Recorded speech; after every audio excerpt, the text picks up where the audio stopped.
what are the capacities for learning? Once we see we want to bring them out, what are they? What is it we're trying to bring forth in human beings in order to bring forth these qualities we're talking about? And then let's go into that together after 2 or 3 minutes. We're going to time you again. We give David time to get questions. Capacities. Okay, let me. Some people didn't understand. Let me. No. If I wasn't clear, we're going to talk later on. We're going to say that the real capacity is to be able to say, "I didn't understand." When you didn't understand, that's number one. Yeah. So the point again is, what are the capacities for learning that we're trying to bring forth? What are they?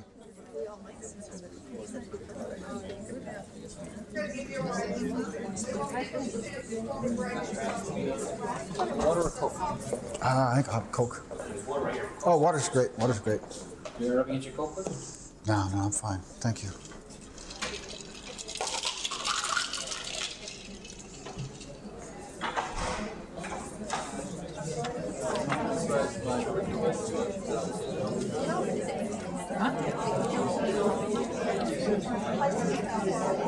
Get a little bit of this group stuff if you can. Have you? You pop this out when you're on the group mode. Thank you so much.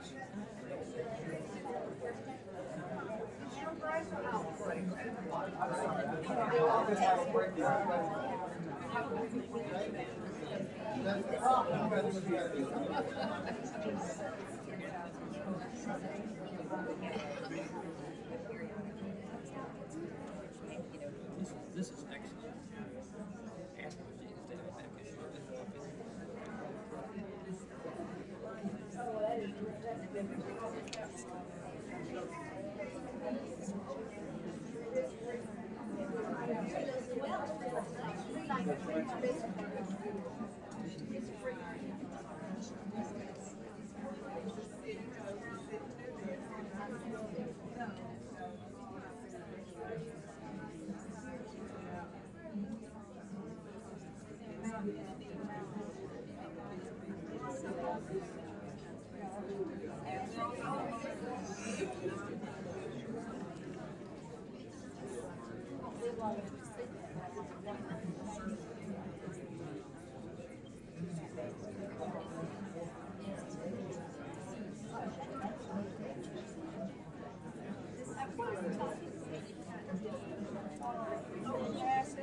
Curiosity.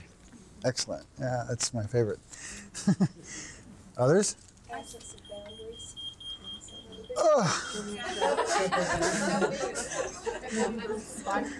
Okay. What was that? Absence of boundaries. Absence of boundaries. Huh.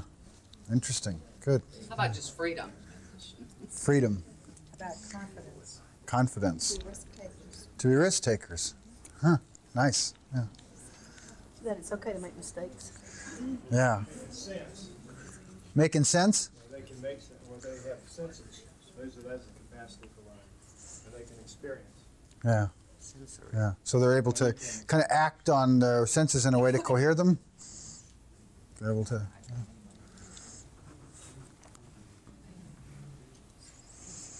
Excellent. To formulate questions. Huh. Yeah. And to recognize what your resources are for looking for that answer, not just for answering. Right. Right. Beautiful. Beautiful. Doubt. Energy. Freedom. Yeah, somebody mentioned freedom earlier. Kind of the capacity for learning and responsibility. You could almost say that in order to be responsible in some way means that you're responsible and able to the degree that you're not automated. If you're automated, there's nobody home. You're just doing what the machine's doing, right? So if there's any choice at all to be able to be extending or using yourself, that means that there's a certain quality of freedom. You couldn't be doing anything except the habit be doing you. I see it with like teachers maybe having a totally structured day. I try to make sure that my children at home are not tied to a TV or some other. I make them go amuse themselves or find something else, and it causes them to look some other place other than to a TV set or maybe in the classroom to a teacher. Yeah. To feed me. Right. So that they're not developing a dependency on the world for how it is that they're able to move and inquire and seek kind of a self-extension. Yeah. Self-acceptance. Self-acceptance. The ability to accept what it is. The ability to be able not to know, to be a knower, but to be a learner. Yeah. Some people can't stand that. Yeah. Well, I mean, we've grown up to associate. I mean, I don't know about you.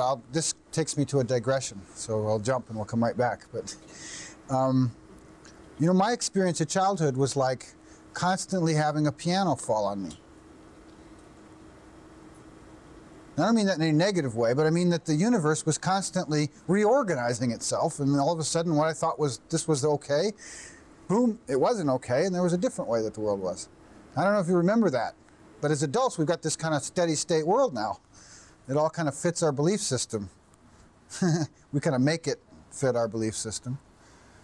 But as a child, it was like constantly the rug's falling out from underneath us until we kind of build up this steady state structure, which connects up, I think, with what you were. So, the capacities for learning. I've heard curiosity, heard of desire, of freedom, of a kind of a tolerance, a self-starting, self-motivating, the capacity to be self-accepting. Some people call, you know, the process self-esteeming, not to be confused with having some idea about myself that I'm going to invest in. That's a different business, right? I use the term mind mapping. I don't know if that refers to what I was really trying to say, but the ability to take past learning experience and make associations or correlations and build and